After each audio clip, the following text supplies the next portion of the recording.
This BMW was left to rot under a tree for 4 years. The ecosystem's growing on it will actually tell you the story for itself. Talking about the dirt or are you talking about the sunroof? You wouldn't even be able to tell it's a sunroof. You can't even see through it. After agreeing on a price and shaking on it, we then loaded the shed onto a recovery truck and transported it over 3 hours away to my house. Where it doesn't start. Well, it does actually start, but it doesn't run. Fast as fuck, boy. Now, here's what I mean. Let's try and give this a little start. Got it started. Starting. Okay, it died.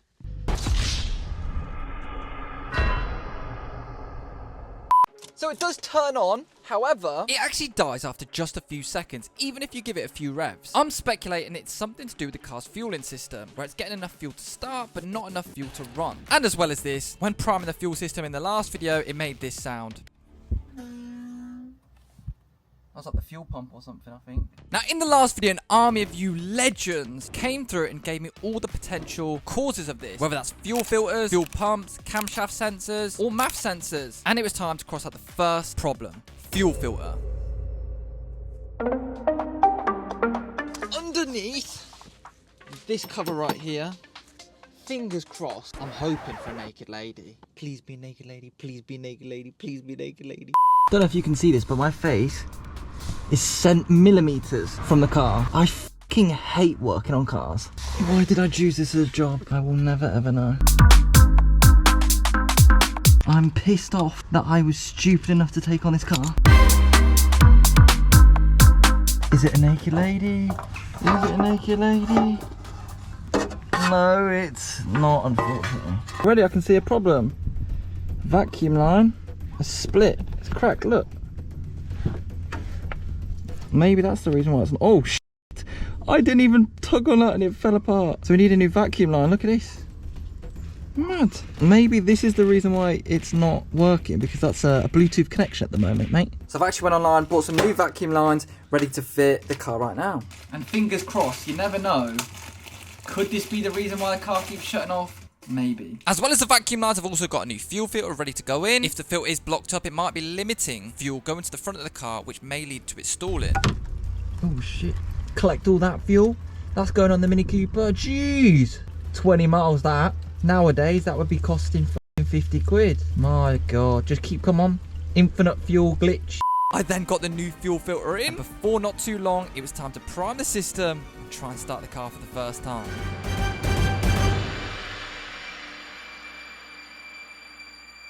Right, so we've changed the fuel filter, we've replaced the vacuum lines, and this could potentially be the quickest and easiest fix for this car. Good old Umar gave it to me for an absolute steal. So a £20 part could have just made us absolute dough in profit. So point it down a little bit. No, like point it down. Down. Why? I have no idea if this is gonna be the cause, but if it is, pretty much we're flying colours. MOT next, and then yeah. But if not, then I don't know what to do. But let's go. Ready? 3, 2, 1.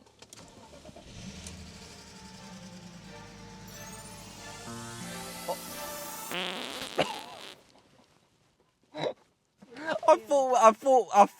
I actually thought it stayed on there. Right. Well, Try it again. Try it again.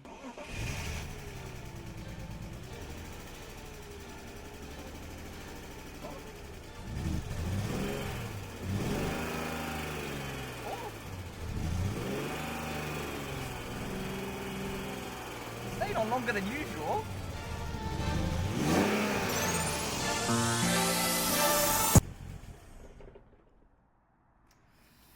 Well, we've got to find out what that problem is. The next idea for the stalling issue, which you guys recommended, was fuel pump. Something that's proper interesting that I just saw. Obviously, I'm changing the fuel pump next, but there's 2 fucking fuel pumps. I was like, bloody hell, BMW doing bits back in the day. What are we running? 700 brake horsepower.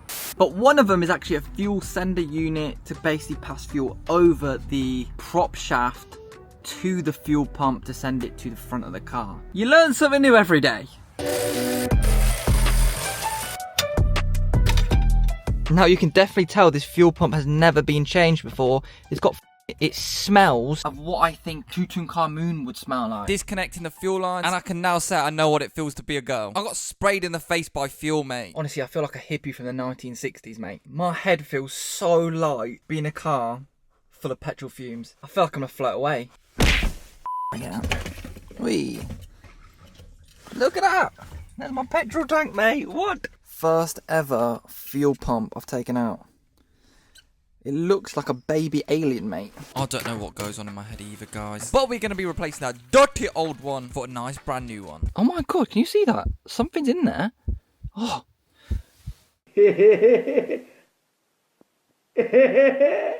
Anyway, I lowered in the new fuel pump, and this is the first fuel pump I've ever changed on a car. Proud moment. And using a wood chisel and a hammer, we locked it into place, attached the fuel lines and the connector, and we were all good to see if this was the culprit all along. I ain't got much hope, to be honest. To be in all honesty, I ain't got much hope. If it's the fuel pump we could be on the road today.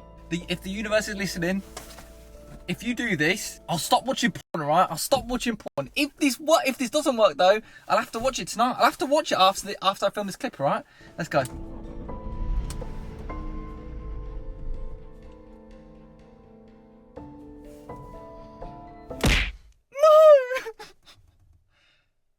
The fuel pump wasn't the issue.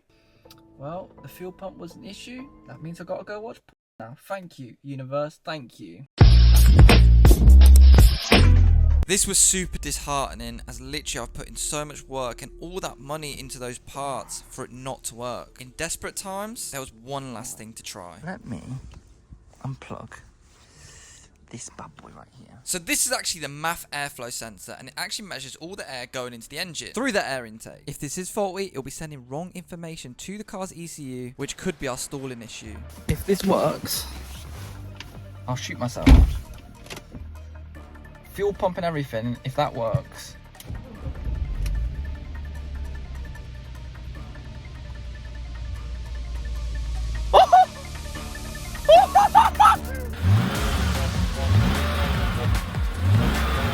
Oh my god! Guys! Are you taking the piss? I've changed fuel pump, fuel filter, and all it was that MAF sensor. Look at this! It's staying on! Oh my god! Oh, and the oil light's gone as well! Anybody who commented, mass airflow sensor, you're an absolute genius. Oh my god, it's idling beautifully. Mad. Literally all it was that. Bonkers how something as simple as a mass airflow sensor can cause a whole car to stall like that. After 4 years she was alive! As a little test, let's just plug this back in and see if it dies. Okay, well, we know that's the culprit then.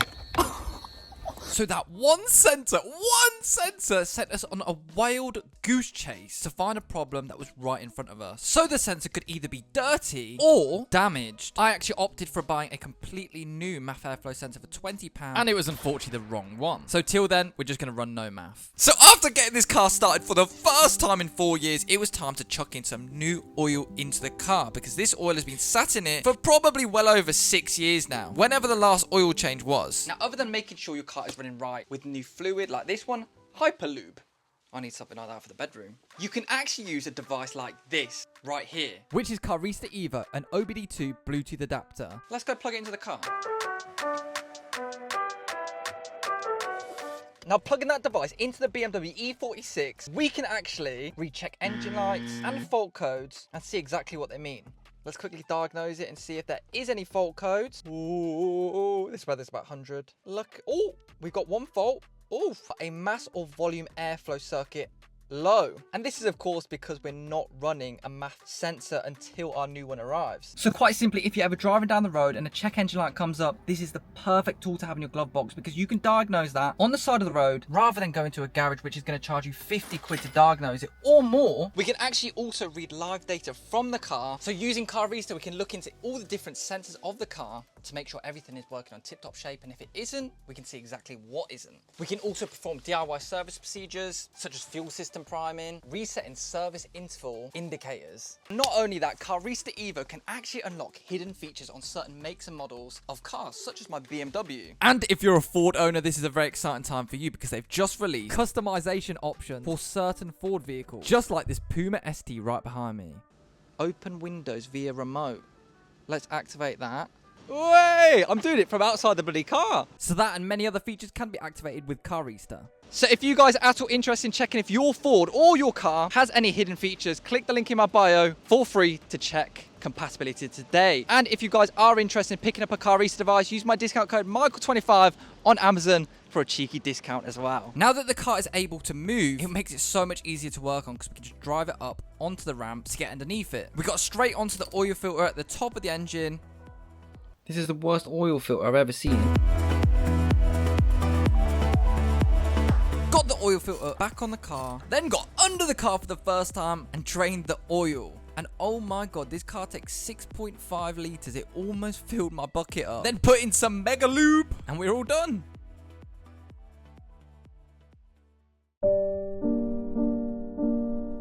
I think that this part of the video is a segment we've all been waiting for. 4 years of collected dirt, little ecosystems, and half a tree in the scuttle panel, ready to come off right now.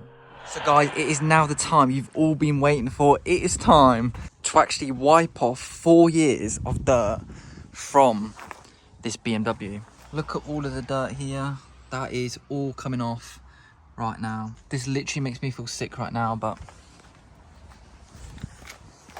about to do a complete transformation on the BM. And let's get started with the engine bay. I started by letting the whole engine soak in engine degreaser, then agitated it using brushes from my website, which there's a link in the description to. And usually I stay away from engines with a jet wash, but this needed it.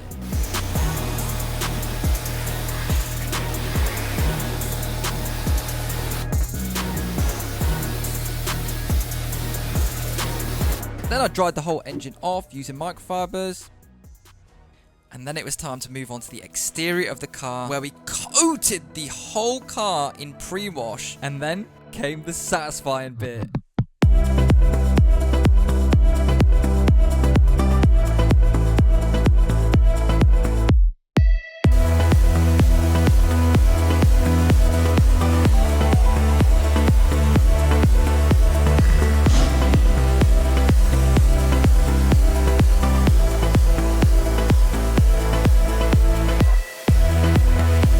4 years of dirt coming off to reveal this crazy paintwork. And look how that thing shines now. Oh my god, it is a brand new car now. The previous owner actually got this resprayed before he let it rot under a tree. There was a lot of caked on dirt onto the paintwork of this car after sitting for 4 years. So it just had snow foam bath after snow foam bath after snow foam bath to dissolve that dirt.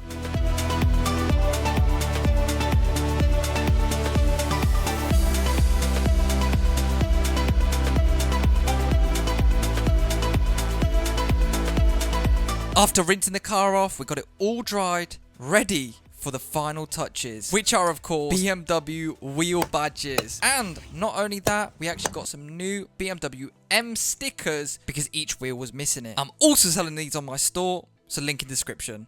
Right, so here is how the inside of the E46 is looking right now. I think that this steering wheel has literally got dirt burned onto it. I don't know if you can see that, but that is absolutely manky. To be fair, it's not that bad for being sat around for 4 years. It's only got like little marks down here, got cobwebs laying about. It's actually not too bad in here at all. I bet some of your cars look worse than this on the inside, and you drive yours every day, you dirty bastards. Really, really excited to see the transformation though. But this is going to be a very grim half and half. Wow, there's actually leather underneath that. Look at that side by side. Wow. Literally clean leather right here, or cleanish leather right here. And then just complete years of gunk burned onto the steering wheel.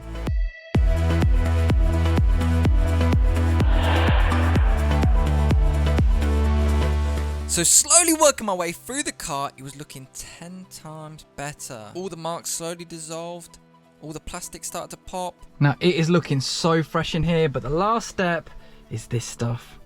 Vinyl and rubber care. This will make the plastic look so new. It will look like it just rolled out the factory back in 2001. This is the same stuff I used in the engine bay, which you'll see later on in the video. But this stuff makes any plastic P.O.P. Simply though, spray on, buff off, and it's as simple as that.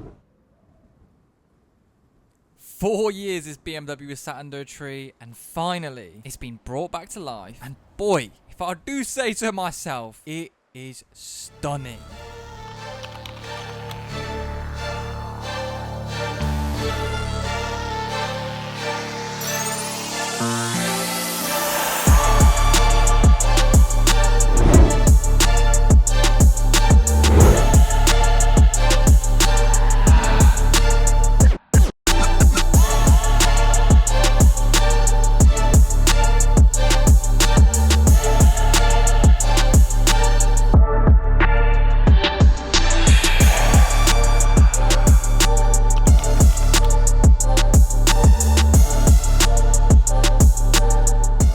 Unfortunately, all we have for today's video. Make sure you hit the subscribe button, because next video we're going to be getting this back on road for the first time and getting it through its first MOT in 4 years. Thank you guys so much for watching and all the love and support for this BMW E46. Thank you guys so much for watching, and I'll see your faces in my next video.